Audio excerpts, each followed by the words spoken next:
বন্ধুরা, আমাদের সমাজে, আমাদের দেশে একজন মহৎপূর্ণ এবং গুরুত্বপূর্ণ একজন কাজ করে। তার নাম হচ্ছে কিন্তু ঘটক। কিন্তু দিন শেষে কী হয় জানেন? এই ঘটকই কিন্তু একসময় অনেক লাঞ্ছিত হয়, অনেক বঞ্চিত হয়, অনেক কথা শোনে। অনেক কিছু শোনার পরও তার কিন্তু কখনোই সম্মান প্রাপ্তি হয় না। এটা কি জানেন কখনো? এই ঘটক একজন মানুষের, ছেলে হোক অথবা মেয়ে হোক, একজন মানুষের, এই দুইটা মানুষের জীবনে দুইটা গুরুত্বপূর্ণ ভূমিকা রাখে।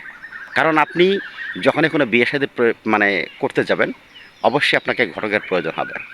আপনি একটা ছেলে বিয়ে দিয়ে দেন, তার জন্য ঘটকের প্রয়োজন হবে। আপনি একটা মেয়ে বিয়ে দেন, তার জন্য ঘটকের প্রয়োজন হবে। আপনার আত্মীয় স্বজনের বন্ধু বান্ধব কারো যদি বিয়ের প্রয়োজন হয়, অবশ্যই তাদেরকে একটা ঘটকের প্রয়োজন হবে। কিন্তু একটা ঘটক এত সুন্দর, এত মহৎপূর্ণ একটা কাজ করে, কিন্তু তারপরে দিন শেষে গিয়ে কী হয় জানেন? এই ঘটক কিন্তু সবচেয়ে বড় লাঞ্ছিত হয়। এটা কখনো ভেবে দেখেছেন? হুম? কখনো ভেবে দেখেছেন? ঘটক শুধু দুইটা ছেলে মেয়ের আত্মাকে মিলন করে দেয় না, বরঞ্চ দুইটা ফ্যামিলিরও মিলন করে দেয়।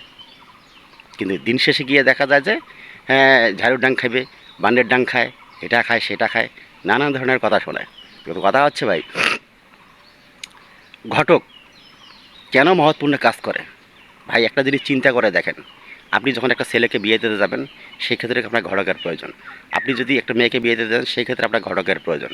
আপনি হুটহাট করে আপনার ছেলেকেও বিয়ে দিতে পারবেন না, আর হুটহাট করে আপনার মেয়েকেও বিয়ে দিতে পারবেন না। তার জন্য একটা মাধ্যমের প্রয়োজন, সেই ঘটক। সেই ঘটক এত মহৎপূর্ণ একটা কাজ করে, তারপরও তার লাঞ্ছিতের কোনো শেষ নেই। গতকাল আমার এলাকায় এক ঘটকের সাথে মোটামুটি হাতাহাতি হয়েছে। মোটামুটি হাতাহাতি। কারণ কি? কারণ সে একটা মেয়েকে একটা ছেলের সাথে বিয়ে দিয়েছে। মেয়েটার একটু সমস্যা, আবার ছেলেটারও সমস্যা। মানে ছেলে মেয়ে উভয়েরই সমস্যা। তা ছেলে মেয়ে উভয়েরই যেহেতু সমস্যা, একটু করে সমস্যা আছে, সেই ঘটকের চিন্তা ভাবনা হলো যে এরও যেহেতু সমস্যা, ওরও যেহেতু সমস্যা, তাই দুজনকে যদি আমি মিলিয়ে দিই, তাহলে তাদের ভবিষ্যৎ খুব সুন্দর হবে। কেউ কখনো কাউকে কোনো কটাক্ষ করে কোনো কথা বলতে পারবে না। এই ঘটকের এই চিন্তাধারাকে সবাই অবমাননা করছে। এখন মেয়ের কথা হলো, মেয়ের বাবার কথা হলো যে আমার মেয়ের তো সমস্যা, একটা ভালো ছেলের হাতে তুলি দিলেন না কেন? এখন ছেলের কথা হলো মেয়ের তো সমস্যা, যে একটা ভালো মেয়ে আমার ছেলের জন্য এনে দিলি না কেন? তো এই যে একটা কথার কথা, দেখেন, শুধু কি একটা ঘটক একটা ছেলে আর মেয়ের কি খালি এক করে দেয়? না ভাই, দুইটা পরিবারের কিন্তু মিলন করে দেয়। কিন্তু দিন শেষে কী হয় জানেন? একটা ঝাড়ুর বাড়ি কন, একটা মুড়িয়া ঝাড়ুর বাড়ি কন, কী কন, মানে যত লাঞ্ছনা গঞ্জনা সেই ঘটকেরই কিন্তু প্রাপ্তি হয়।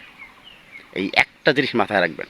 অথচ একটা ঘটক দুইটা আত্মাকে মিলন করিয়ে দেওয়ার জন্য যে কত যে একটা মহৎপূর্ণ কাজ করে, এই জিনিসটা আমরা কখনোই কিন্তু চিন্তা করি না। ভাই, ঘটকদেরকে একটু মূল্যায়ন করা শিখবেন। দেখবেন, ওনার মতো করে চিন্তা ভাবনা করবেন, আপনি অনেক কিছু বুদ্ধি প্রাপ্তিরা অর্জন করতে পারবেন, অনেক কিছু শিখতে পারবেন, অনেক মানবতা আপনার মধ্যে তৈরি হয়ে যাবে।